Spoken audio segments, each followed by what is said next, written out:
me trouxe muito vergonha. Preciso ouvir o que eu tenho a dizer aqui essa noite.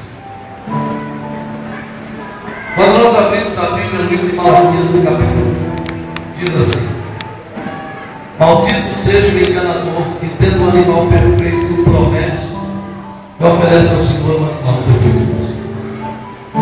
Quantos aqui já passaram por prova financeira? Levante a mão. Dói ou não dói, irmãos? Dói ou não dói? No ano de 1996, eu conheci a mulher mais bonita do Brasil, para mim, do mundo, é minha esposa. Quando eu a conheci, eu estava desempregado. Eu disse para minha esposa: quer namorar comigo? A única coisa que eu tenho é essa beleza. Ela disse: opa, para onde? Me achou alto assim. Eu estava desempregado, havia saído do seminário, tinha sonhos, e Deus havia me dado ali naquele momento uma futura companheira. Por 5 meses que eu trabalhava na empresa, e Jesus abriu a porta para mim na mesma semana, como vendedor de uma loja de material para construção. Tem alguém aqui que trabalha com material para construção? Eu trabalhava numa loja muito grande. Aí em São Paulo tem umas lojas que são maiores que muitas igrejas, gigantescas. E no período em que eu não estava, entrou um macumbeiro na loja, foi lá nos cultos, recebeu o espírito, fumou um cigarro lá, recebeu o espírito e a loja passou boa parte do dia sem vender. Quando eu cheguei para trabalhar, estava todo mundo encostado. E o gerente desesperado, até que o rapaz falou: olha, é esse aí que é o crente. Ele nunca havia me dado nem bom dia, nem boa tarde, nem boa noite, porque cada departamento tinha seu supervisor. E aquele que o gerente não quis nem saber do supervisor. Ficou sabendo através do supervisor que eu era crente, foi falar comigo. E disse: você é um? Olhou no meu crachá e disse: Jair, é verdade que você é evangélico? Eu disse: sim. É verdade que o evangélico faz reza? Eu disse: não, o evangélico anda. Ele disse: rapaz, no período que você não estava aqui, entrou um macumbeiro aqui, eu tenho medo dessas coisas, recebeu um negócio aí, atrás aí, e a loja passou o dia inteiro, boa parte sem vender, até agora você chegou. Você não pode entrar lá no meu gabinete e fazer uma reza, uma oração? Eu disse: olha, Deus, eu entrei. Mas eu entrei e comecei a orar, dobrei o joelho lá, comecei a orar. Daqui a pouco eu levantei e comecei a expulsar aquelas potestades. Daqui a pouco ele vai, bate na porta: com licença, parecia até que o gabinete era meu. Ele disse: foi só o senhor começar a sua oração que a loja não para mais de vender. A partir daquele momento ele começou a me procurar direto. Eu comecei a evangelizar, ele começou a falar que estava indo na igreja. Até que um dia ele me perguntou o que eu havia estudado, onde é que eu havia estudado, onde eu havia trabalhado. Eu tinha trabalhado no Bradesco, já havia estudado na administração de empresas. Ele gostou de mim, todo dia conversava comigo. Até que chegou um dia que ele falou: vá na loja Matriz e tem um presente de casamento para você. Quando eu cheguei na loja Matriz, fui recebido por uma senhora chamada Rosângela. Quando eu cheguei, ela já me deu os parabéns. Parabéns, o senhor foi promovido a gerente. Liguei para minha esposa, que era noiva na época, disse: quer casar comigo? Ela disse: é para ontem. Vamos casar já. Marcamos a data do casamento, nos casamos. E tudo mudou na minha vida. Gerente, uma conta gorda, aluguei uma casa bonita, tudo mudado na minha vida financeira. Comprei um carro financiado. Daí a pouco veio a notícia: minha esposa engravida. E era só festa. Nasce o menino, nosso filho mais velho, e tudo era bênção. Até que um dia eu fui à empresa trabalhar de manhã. Quando eu cheguei, todos os funcionários estavam lá abaixo. Havia um lacre da justiça na porta, um papel colado no vidro. E a justiça havia decretado a falência daquela empresa, porque os donos donos da empresa, os sócios, estavam desviando grana, não sei como, fecharam as 24 lojas de uma vez. Naquele momento me faltou o chão, eu lembrei de toda a pobreza que eu vivi. Eu morei em 3 favelas em São Paulo: a favela da Belmídia, favela do Jardim Edite e favela do Castro Alves. Eu vivi processo de muita pobreza e eu não queria aquilo para minha esposa nem para o meu filho. E eu comecei a chorar, falei para os funcionários: vocês vão ver o que a gente faz, a gente arruma advogado, tenta resolver o problema. Mas eu fui a pé, chorando até chegar em casa. Quando chegou em casa, eu conversei com a minha esposa. Ela disse: calma, nós temos uma reserva. Porque quando é decretado falência, ninguém paga ninguém. Eu disse: o que vai ser de nós? Ela disse: nós temos uma reserva. E aquela reserva foi acabando. Eu deixei de pagar a passada do carro, deixei de pagar algumas coisas para poder dar sustento da minha família. Mas chegou lá que acabou tudo. O nome sujou porque tinha cheque na praça. E eu comecei a chorar e sofrer. Amigos começaram a virar as costas. Porque quando você está bem, de perna e gravata, todo mundo vem e te abraça. Quando você está na prova, a maioria vira as costas, começa a dizer que você está colhendo o que plantou. Eu lembro um dia que eu passando pela calçada da igreja, vindo assim, lá no final da rua, a pé, um irmão me viu, atravessou a rua para eu não pedir dinheiro emprestado. E eu ia pedir. Ele escapou. E a minha vida era só lágrimas. Minha mãe pagava água e luz para não ser cortado, telefone para não ser cortado, usava a aposentadoria dela. E eu vivendo de cesta básica da igreja. O alimento que vinha para mim era cesta básica. O dono da imobiliária era um crente, desses crentes que gostavam de maltratar os outros. Foi a pessoa que mais me humilhou na vida dele. Ele gritava na porta da minha casa: o senhor não é pastor? Vai pagar quando? A pessoa que mais me humilhou. E tudo na minha vida começou a mudar um dia. Que eu precisei de 5 reais para comprar leite para o nosso filho. Quanto que eu precisei? O que é 5 reais?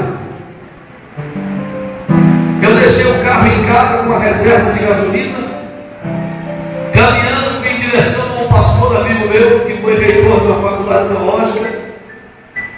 Quando eu cheguei lá, a irmã Cida falou para mim: aguarda no templo, que ele já desce. Ele morava em cima da igreja, e a faculdade ficava em cima da igreja. Quando eu desci, dobrei o joelho, fiquei chorando no banco da igreja, até que ele desceu e me viu. Ele tinha 1,96 m, ele era bem alto. Eu me lembro que ele se abaixou para colocar a mão no meu ombro e disse: o que está acontecendo, irmão Jair? Eu me sentei no banco e disse: pastor, o senhor me conheceu quando eu não tinha nada. Me casei, comecei a ter tudo, e hoje eu não tenho nada de novo. Eu vim aqui porque eu preciso de 5 reais. E a lágrima rolando, ele disse: meu filho, dá uma olhada para a porta da igreja. Dá uma olhada na igreja. Olha para a porta da igreja. Você está vendo ali o irmão em pé, as pessoas ali? Ele disse: vocês estão vendo aquela porta? O segredo da sua vitória está naquela porta. Passou por aquela porta, é culto. Você pode estar atravessando a maior luta, oferecer a melhor glória da sua vida. Quem pode dar glória a Deus bem alto, levanta a mão.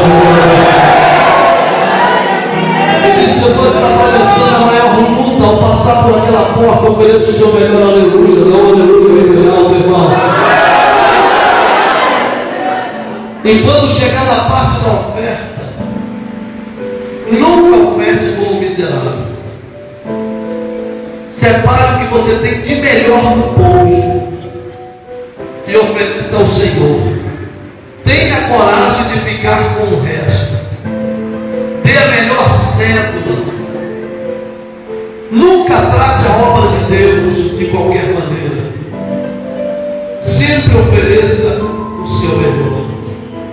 E ele diz para mim: se você estivesse no campo missionário, missionário e fosse oferecer uma oferta para você mesmo, você tem no bolso uma nota de 50, uma de 20, uma de 10, qual é que você gostaria de receber no campo missionário? Eu disse, é de 50. Eu disse, então trate a obra de Deus como você gostaria de ser tratado. Ofereça o seu melhor, que Deus vai mudar a história da sua vida. Ele diz, quando você vai a uma loja comprar um carro, o carro custa 20 mil, mas o carro está com o motor estourado, a lataria toda estourada, nada presta no carro. Ao lado daquele carro tem um carro de 21 mil, que é perfeito, é o carro do seu sonho. Você vai correr atrás de mais R$1.000 e comprar o que você quer? Ou você vai ficar com a miséria, simplesmente porque você não tem força para lutar pelos seus objetivos? Aquilo mexeu comigo, e eu disse, eu vou lutar pelo meu objetivo, eu vou lutar pelos R$1.000. Ele disse, meu filho, levante-se, vá para a tua casa e comece um novo tempo, que hoje Deus te tira debaixo de coloca. Ele disse, Deus nunca recebeu o resto. Tinha que ser a melhor ovelha, o melhor fruto da terra. Ele disse, ofereço mesmo. Ele esqueceu de me dar os R$5, ou não entendeu que eu fui lá atrás dos R$5, e eu saí de lá sem os R$5, mas saí cheio de fé. Na metade do caminho eu perdi a fé todinha. Eu disse, eu vou chegar em casa sem os R$5, eu precisava de comprar leite, o que eu vou fazer? E voltei a chorar. Irmãos, eu perdi nessa época isso, quase 10 quilos, é o melhor regime que tem no povo. Quando o cara está apaixonado, come chocolate, né? Mas quando está na prova, emagrece mesmo. E eu sei que quando eu cheguei em casa, eu falei para minha esposa, murmurando, eu fui atrás de R$5. O pastor me queria me dar uma lição de moral, dizendo que eu tenho que oferecer o melhor, que se eu tivesse um campo missionário, eu queria receber o melhor, que eu tenho que oferecer. Se eu tiver uma nota de 50, ou de 20, ou de 10, tenho que oferecer de 50. A minha esposa, silêncio, fica quieto, porque Deus falou. Eu disse, o que Deus falou? Eu disse, em primeiro lugar, o menino já dormiu. Tinha fubá, eu preparei fubá com água, pus a mamadeira, ele mamou e dormiu. A partir de hoje, se estivermos no mundo, nós vamos oferecer o melhor. Nós vamos dar a melhor célula que tivermos na carteira ou na bolsa. E a partir de hoje, Deus muda a nossa vida financeira e nunca mais seremos envergonhados. Diga comigo essa frase, nunca mais. Diga mais forte, nunca mais serei envergonhado. Irmãos, aquilo ali me confortou, porque se ela não estava me cobrando nada, me dava segurança.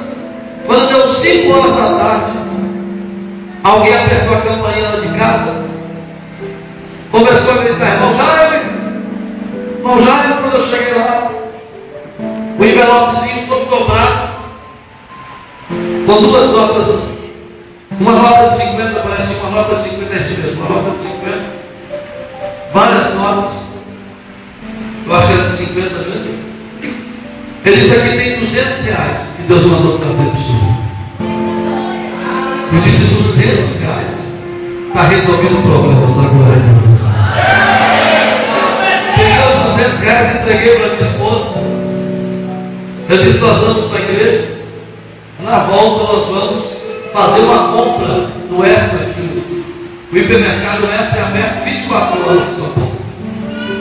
Vamos para o culto, e era justamente no culto, e o pastor havia resolvido fazer uma despedida de missionário.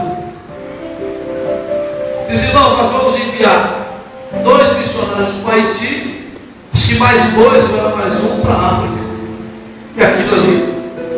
E ele mandou justamente o que para a África, disse assim, esse missionário aqui está responsável por levantar uma oferta para o campo, mas era para o campo missionário. Aquele homem começou a falar. Conforme ele começou a falar, eu olhei para minha esposa e vi ela chorando. E ele dizia, o campo missionário não merece resto. Ofereça a melhor ovelha para o campo missionário.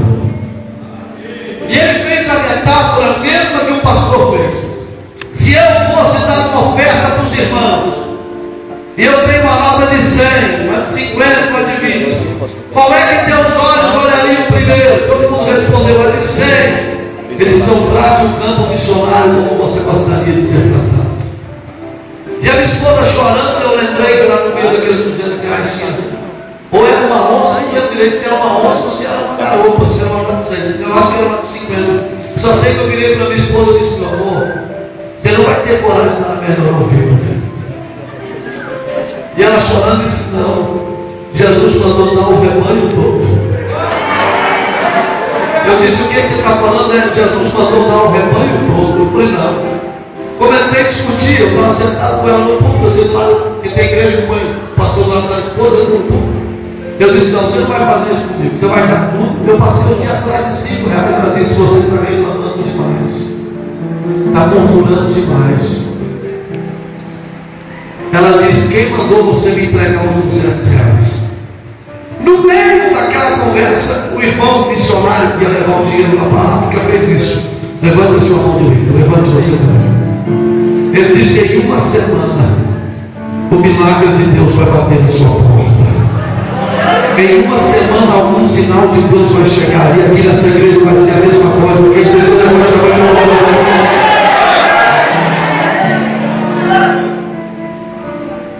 aí ela pegou os 200 reais, levou à frente. Eu peguei a minha esposa, levei em casa, deixei ela lá. E fui para a oração com o pastor Geraldo. O pastor Geraldo era o meu grande companheiro de oração. Ele é um negão de quase 2 metros de altura. A mão dele parece uma raquete. Passamos a noite inteira orando. Quando deu umas 3 horas da manhã, ele bateu a mão no meu rosto. Eu estava quase dormindo, de joelho, cansado de tanto caminhar de dia atrás de 5 reais. Eu estava quase dormindo quando ele bateu a mão no meu rosto e disse, tive uma revelação. Levanta a cabeça. Deus contemplou a oferta da tua esposa e já respondeu. Então, quando a tua esposa já respondeu. Eu disse, Geraldo, não dá tempo, Geraldo. O irmão lá disse que era em 7 dias. E disse, em 7 dias. Não quer dizer que é daqui a 7 dias. Quando você chegar em casa, a resposta vai estar lá. Eu disse, Geraldo, nós somos amigos dele solteiro. Somos companheiros de oração. Eu vi seu casamento. A gente é junto há muito tempo. Que história é essa, Geraldo? Ele disse, não. Quando você chegar em casa, a resposta lá, irmãos, nós oramos até quase 8 horas da manhã. E eu fiquei lá enrolando, fui na casa dele, tomei um pouquinho de café, com medo de chegar em casa, não ter tanto tempo para a resposta chegar. Quando eu cheguei em casa, que eu fui abrir o portão, o barulho da chave, a minha esposa ouviu o barulho da chave, já saiu cantando. Deus já respondeu, Deus já respondeu, Deus já respondeu, Deus já respondeu. Eu disse, Deus respondeu o quê? Ela disse, 8 horas da manhã o telefone tocou. Tem um irmão que você não vê há 2 anos, ele não tinha notícia só há 2 anos, diz que sonhou a noite inteira com você, e ouvia uma voz dizendo, homem, quando você mais precisou, meu servo Jaime te ajudou, está na hora de você fazer algo por ele, porque agora você pode, levanta e paga as contas do meu servo Jaime, porque ele precisa de um milagre. Ligou o pastor Eli, a secretária da convenção, ele disse, irmão Eli, tem mais 2 anos que eu vejo você, eu tenho o telefone dele, deu o telefone para ele ligou 8 horas da manhã em casa, dizendo, irmã, o que é que vocês precisam? Deus mandou pagar tudo. A minha esposa disse, irmão, o carro já deu busca e apreensão, as parcelas são 300 e poucos reais, já atrasou mais de 5, então busca e apreensão, nós devemos a loja Santos, devemos a C&A, devemos não sei aonde, o Jaime comprou um sapato ali, devemos cartão de crédito, ele disse, irmão, vou depositar 10 mil, se faltar me liga, Deus mandou pagar tudo, levante a mão.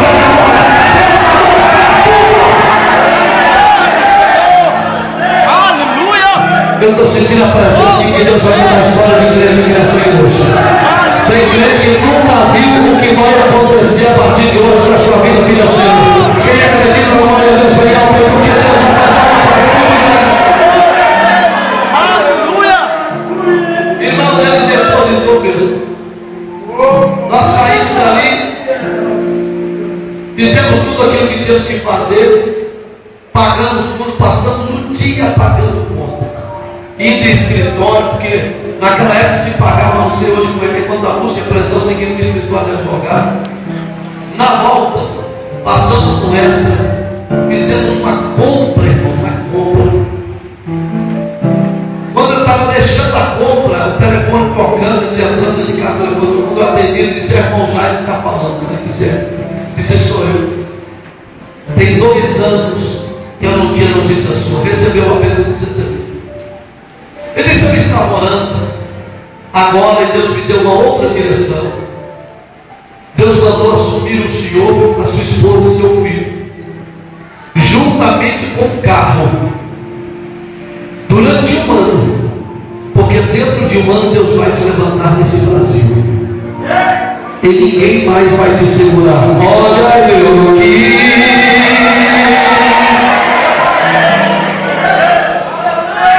Fique em pé, por favor.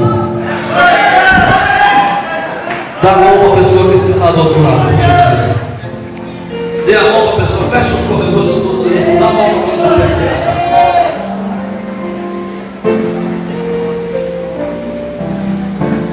Olhe para mim aqui. Até hoje eu me emociono nessa história. A partir daquele dia nós aprendemos a ofertar. Se a minha esposa tivesse aqui, os irmãos iam ver. Se ela tiver uma nota de 100, ela separa o que tem de melhor. Se tiver uma de 50, dá de 50.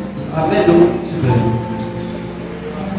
A partir daquele dia nós começamos a tratar como gostaríamos de ser tratados. E Deus começou a mudar a nossa vida.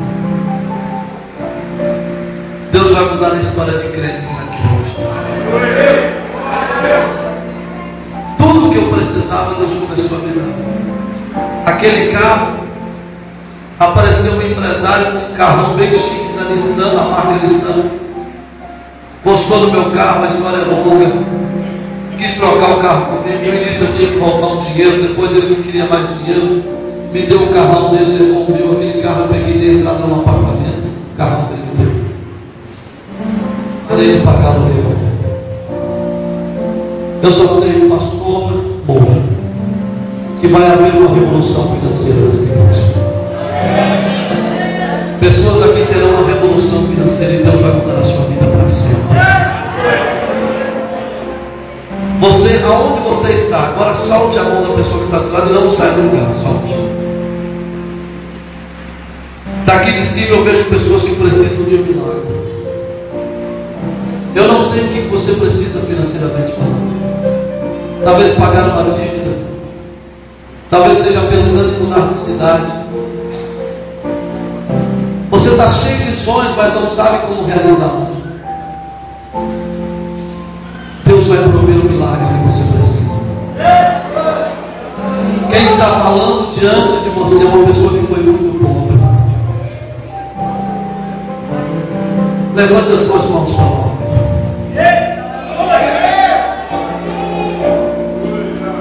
Eu vou lhe fazer a mesma pergunta que eu fiz ontem. O irmão tem o nome sujo na praça. É honra ou desonra? Carta de cobrança te envergonhando todos os dias. É honra ou desonra? Você querer comprar e não poder pagar. É honra ou desonra? Ser despejado da casa onde mora. É honra ou desonra? Ter o nome limpo na praça. É honra ou desonra? Ter as contas sob controle. É honra ou desonra? Ter um carrinho para andar, mesmo que não seja zero, mas bom, é honra ou desonra? As contas abençoadas. Alguma coisa vai acontecer. Em Ji-Paraná, em Rondônia, num culto como esse, Deus fez aparecer na conta de uma irmã R$ 8.500. Em Arraial do Cabo, no Rio de Janeiro, tinha uma irmã que havia emprestado 5 cheques para a prima, para parentes dela, não sei o que era. 5 cheques. Aquela mulher não cumpriu o cheque, ela sujou o nome. Tinha 1 ano. Uma dívida caduca em 1 ano, sim ou não? Hã? Precisa de 5 anos para caducar uma dívida. Você sabe o que ela fez? Ela foi nas Casas de Bahia e não tinha nem pretensão de comprar nada, ela foi com a outra irmã. O vendedor veio e disse: "Senhor, não quer comprar o sofá?" Ela disse: "Não, mas eu gostei, mas posta. Me dá seu CPF, seu RG." Levou lá para dentro, voltou e disse: "Ó, seu crédito está aprovado." O nome dela tinha sido limpo. Dá uma olhada para Deus. Coloque a mão no seu coração. Você precisa de um milagre financeiro. Eu quero desafiar a sua fé. Dentro de uma semana, respostas de Deus começarão a brotar na sua vida. Tem um irmão aqui que me procurou dizendo que já teve uma resposta. Quem foi? O senhor? Diz que já teve uma resposta da oferta de ontem. Foi isso? Esse mesmo? O que aconteceu na vida do senhor? Eu tinha R$1,50 de chiquinho. E eu estava tomando dinheiro assim, R$1,50. Fiquei até com vergonha de botar lá na sala, né? Mas eu vou botar assim mesmo. E quando foi o Deus me deu, usando um olho de crédito, me deu R$100. Eu vou fazer uma oração e Deus vai incomodar pessoas aqui, ou para dar o rebanho todo, ou para dar célula de maior valor, ou uma coisa ou outra, porque Deus não recebe resto nem oferta intermediária. E se você precisa de um milagre para esse final de ano e para o ano que vem, você vai profetizar em forma de oferta. Feche os seus olhos e levante uma mão. Com a mão, a outra no coração. Deus, aonde tiver um justo que precisa de uma resposta, a tua palavra diz que ninguém pode comparecer diante do Senhor com as mãos vazias. Ninguém. Todo mundo tinha que ter alguma coisa para oferecer. E eu quero pedir, Senhor, que tu dês um sinal dentro de uma semana para esse teu filho que vai usar a fé. Senhor, eu preciso de um milagre. E a primeira semente que vai lançar sou eu, Senhor. E tu sabes que eu preciso de um sinal, e é um sinal grande. Eu quero pedir uma resposta para a minha vida dentro de uma semana, juntamente com os teus filhos. Em nome de Jesus. Sai do seu lugar agora e venha como um profeta aqui à frente. Oferecer ou o melhor rebanho, ou a melhor ovelha, ou o rebanho. Eu quero ver se você tem coragem para querer mudar a sua vida. Estou vendo várias pessoas chorando aqui. Eu quero ver se você tem coragem de querer mudar a sua vida financeira. Quero ver se você tem coragem de profetizar a sua vida financeira. Deixa eu terminar logo agora. Todo mundo quer receber, mas tem que aprender a semear.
os pais, uma oferta para trazer à frente.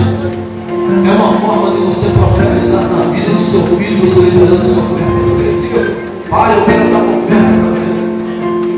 Em nome do Senhor Jesus. Use a sua fé. Nós vamos ficar em pé. Todos nós, abra sua Bíblia no livro de Isaías, no capítulo 55.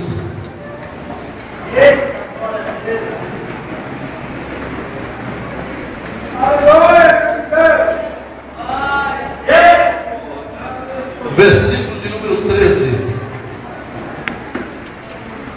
Isaías 55, versículo de número 13.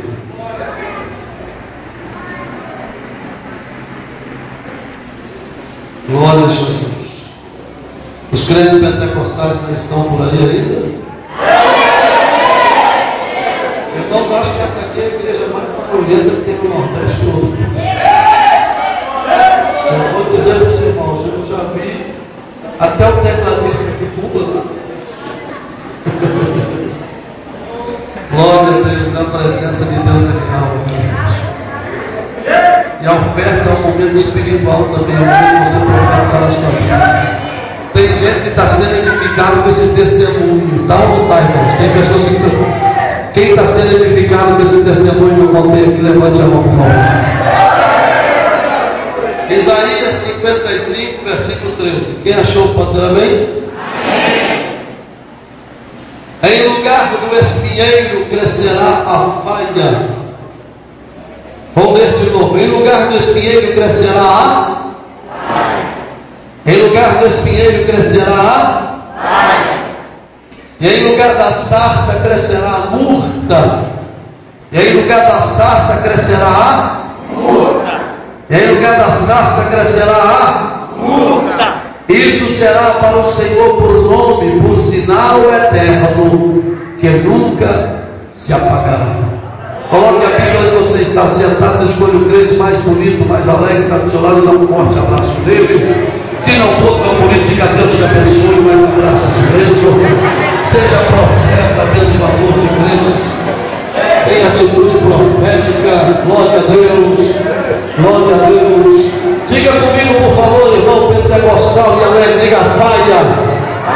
Diga mais forte, faia. Murta. Murta.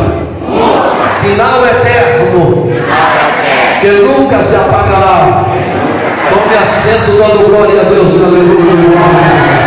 Pode se sentar. Queridos e amados irmãos, quem já atravessou o deserto espiritual da vida, levante a mão, por favor. Deserto é um lugar muito difícil. O deserto, durante o dia, ele esquenta muito. E a temperatura, em alguns lugares, chega a quase 50 graus. Em outros lugares, pode até passar de 50 graus. O deserto, durante o dia, em certas regiões é muito quente. E à noite gela. À noite esfria. Então atravessar o deserto é muito difícil. E nós estamos falando aqui de duas plantações que não costumam dar no deserto. São duas plantações que mudariam a cara do deserto. Porque o deserto é um lugar muito difícil. Deserto, por exemplo, querido amado irmão, todos nós sabemos que é lugar de ser provado. Jesus foi provado e tentado no deserto. E Moisés foi provado no deserto. Deserto também é lugar de provisão, porque propriamente no deserto Deus enviava o maná do céu. Quem acredita que Deus pode enviar maná no deserto, levante a mão na glória. Deserto é um lugar muito difícil. Deserto é um lugar de espinheiro. E quando nós falamos de espinheiro, conforme dizemos, espinheiro é coisa que fura, espinheiro machuca, o espinheiro gera sofrimento.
que Deus sempre tem alguma coisa para ser falado. Era no meio da sarça que o fogo ardia, e a sarça não se consumia. Levante a mão direita para os céus aí. Se você está passando pelo período de deserto, já passou pelo espinheiro e agora está na sarça, saiba que vem promessa de Deus pela frente. Saiba que vem promessa de Deus pela frente. Como assim, pastor Jair Rosa? Se vem sarças e está tudo seco, o fogo vai arder, a sarça não vai se consumir, e Deus vai te chamar para fazer a sua obra. Deus vai chamar. Mas o que é essa bendita vaia, essa abençoada